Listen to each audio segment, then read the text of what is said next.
Thank you very much, Mr. Chairman. Mr. Secretary, let's just come back to Jose Ibarra, if we can. You know who that is. That's a question. You know what he did? I know what he's accused of doing, Which is? murdering a young woman. And that wasn't the first crime that he committed in this country, was it? Senator, as I've articulated previously, I'm not going to speak about the facts of the case because there is an ongoing criminal investigation. Have you read his parole file? Senator, same answer. So you're not going to say whether or not you've read the parole file? I've got it right here. Have you read this? Senator, I do not want to speak to the particulars of the case given the pending criminal prosecution. Now, I find this interesting because this is a new answer today. You've changed your answers all over the map on this, and it looks like to me you just don't want to answer the question. 2 days ago, you were asked about this in the House Homeland Security Committee. I've got the transcript right here in front of me. You were asked the same question. Jose Ibarra, why was he paroled? You said, I don't know. You said, I don't know. I don't have the case details with me today. Congressman Bishop says, you don't know? And you said, I don't know. I don't have the details with respect to that individual's case, but I would be pleased to provide them to you, Congressman. You didn't know 2 days ago. Now, interestingly, on April the 10th, 6 days before that, you gave Senator Katie Britt a different answer. She asked you the same question. She said, why was Jose Ibarra paroled into the United States? You said, and I quote, Ranking Member Britt, there was no derogatory information of which we were aware. So you were happy to comment on the case then, on April the 10th. By April the 16th, you had developed amnesia, and today you say you just won't comment. So which is it, Mr. Secretary? Now that we have the file, I'll tell you what the difference is. Congressman Bishop didn't have the parole file, and Senator Britt didn't have the parole file, and now we do have the parole file. And now we all know that the reason he was paroled into this country was because lack of detention capacity, which, as you and I both know, is not a valid reason under the statute.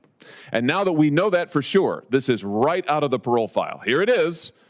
Subject was paroled due to detention capacity at the Central Processing Center in El Paso, Texas. Now suddenly you don't want to talk about it. This is extraordinary. It's also a pattern with you.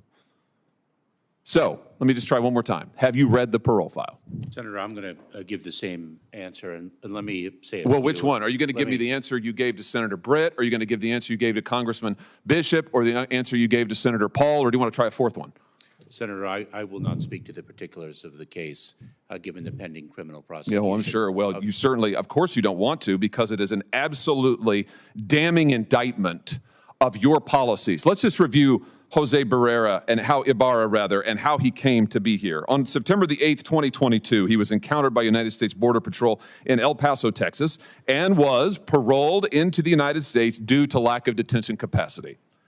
A provision, a proviso, a rule that is not permitted under the statute. You and I both know you know this. You knew it when you were talking to Congressman Bishop. You knew it when you were testifying to Senator Britt, and you know it today.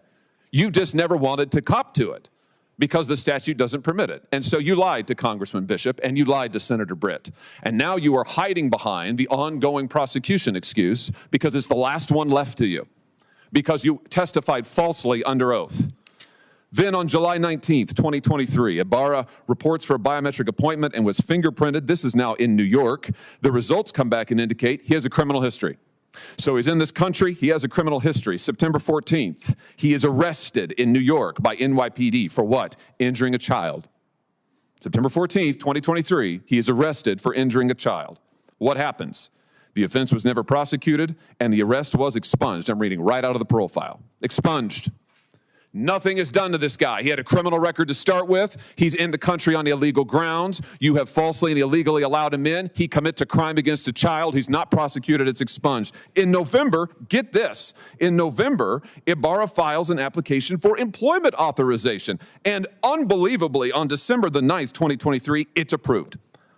So this is your policies in action, Mr. Secretary. A criminal is permitted into this country on grounds flatly not permitted, flatly contradictory to the statute. He commits a crime against a child, and then he gets a work permit. He gets a work permit. You want to know why all of the jobs in the last 2 or 3 years have gone to illegal migrants? Working people in this country can't get a job, their unemployment rate's high. Why? Because of things like this. And then what's he do? Well, we all know. Then in February, he commits the heinous crime against Laken Riley. Is this a record that you are proud of?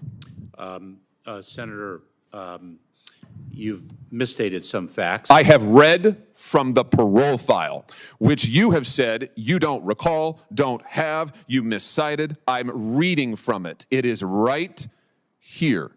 And I've just, pursuant to the speech and debate clause, I have just read it into the record. And the reason is, you have lied repeatedly to Congress and to the American people about this. They deserve to know. And the only way they're going to know is if I tell them. I've just told them. It's in the record now. I've read it verbatim from the parole file. Verbatim. I just want to know, why did you change your story so often? Why didn't you just answer honestly to Congressman Bishop and Senator Britt? Senator, I am confident that justice will be vindicated in the criminal prosecution of the case. Well, hopefully he'll get more of a trial than you got. Otherwise, there'll be no justice for anyone at all. Let me ask you something else. Travis Wolf, do you know that name? Not off the top of my head. Travis Wolf is a 12-year-old boy from Missouri. This is him.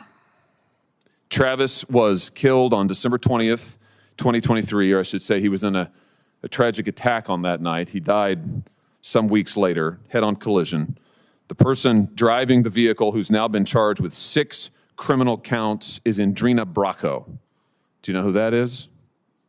I do not, but let me communicate that I know that all of our hearts break for the family of this young boy who died in that accident. Well, she's an illegal migrant here from Venezuela. Local law enforcement tell me that she was detained briefly at the border in 2023 and then released. And then she commits this crime. Multiple people have been stabbed in O'Fallon, Missouri by illegal migrants. Mr. Secretary, I know that you think your policies are a success. You've sat right there in that chair and you've told me over and over our policies are working. You're on the record years and years saying that. Maybe they're working for you.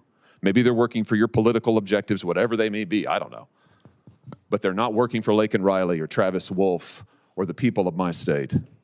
They are, in fact, a travesty. What you have done is a travesty. And, sir, it is long past time for you to go. Thank you, Mr. Chairman.